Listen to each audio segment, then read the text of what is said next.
नमस्कार साथियों। आज के इस सेशन में बात करेंगे हम व्हाइट पेपर और ब्लैक पेपर के बारे में।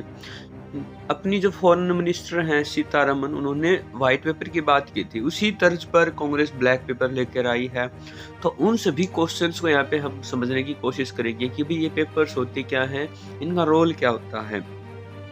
तो आज का क्वेश्चन यही है कि क्या होता है white paper and black pepper. BJP और कांग्रेस की जंग में एक ऐसा अधिकार है 2024 की जो इलेक्शंस हैं उसमें किस तरह से काम करने वाला है।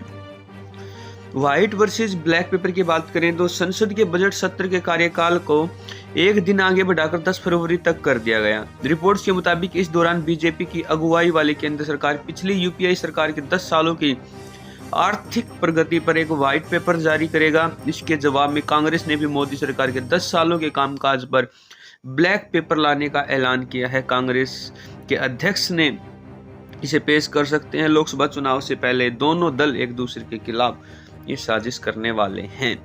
बात करें वित्त मंत्री निर्मला सीतारमण ने अपने बजट में ही श्वेत पत्र लाने का ऐलान किया था। सीतारमण ने कहा था कि 2014 में जब मोदी सरकार सत्ता में आई तब भारतीय अर्थव्यवस्था संकट के दौर में थी और वित्त मंत्री मोदी सरकार ने अर्थव्यवस्था को टिकाऊ और सतत विकास पर अग्रसर करने के लिए काफी मेहनत की है।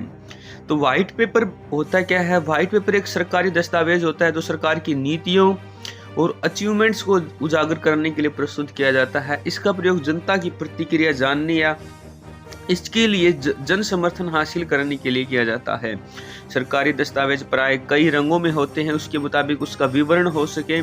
यह दस्तावेज सफेद आवरण में बंधे होने की वजह से इसे व्हाइट पेपर कहा जाता है। कई बार सत्ताधारी दल पिछली सरकारों की नीतियों का पर्दाफाश करने के लिए उनके खिलाफ जनादेश तैयार करने के लिए इस सरकारी दस्तावेज का इस्तेमाल राजनीतिक मकसद से करती है।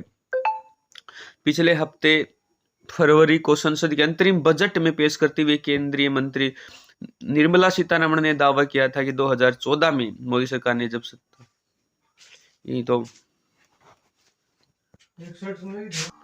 अगर व्हाइट पेपर की बात करें तो व्हाइट पेपर में आर्थिक मामलों से जुड़े श्वेत पत्र में सरकार किसी संस्था की आर्थिक नीतियां, कमियां, उससे होने वाले दुष्परिणामों की सुधार हेतु सुझावों को शामिल किया जाता है। जबकि उत्पादन तकनीक से जुड़े श्वेत पत्र में उत्पादन तकनीक से जुड़ी विभिन्न जानकारियां शामिल होती हैं। संभावित श्वेत पत्र संभवतः देश की राजकोषीय नीति, मौद्रिक नीति और विनिमय दर का आकलन करने के लिए विश्लेषण करते हुए भारत सरकार की समग्र आर्थिक नीतियों का वर्णन करेगा।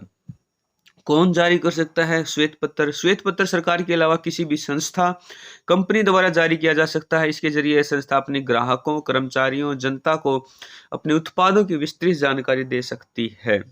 ब्लैक पेपर क्या होता है? ब्लैक पेपर श्वेत पत्र के ठीक उलट एक राजनीतिक दस्तावेज है जो किसी भी सरकार की विफलताओं को गिनाने, उसकी आड़ में सियासी लाभ लेने, सरकारी दावे, आंकड़ों की काट के रूप में विपक्षी दल द्वारा पेश किया जाता है। नरेंद्र मोदी की नेतृत्व वाली भाजपा सरकार को लोकतंत्र के लिए खतरा बताते हुए कांग्रेस ने 10 साल अन्याय काल शीर्षक से एक ब्लैक पेपर यहाँ पे जारी कर दिया है। तो दरअसल ये पॉलिटिकल स्टंट दोनों पार्टियों की तरफ से देखने को मिल सकता है।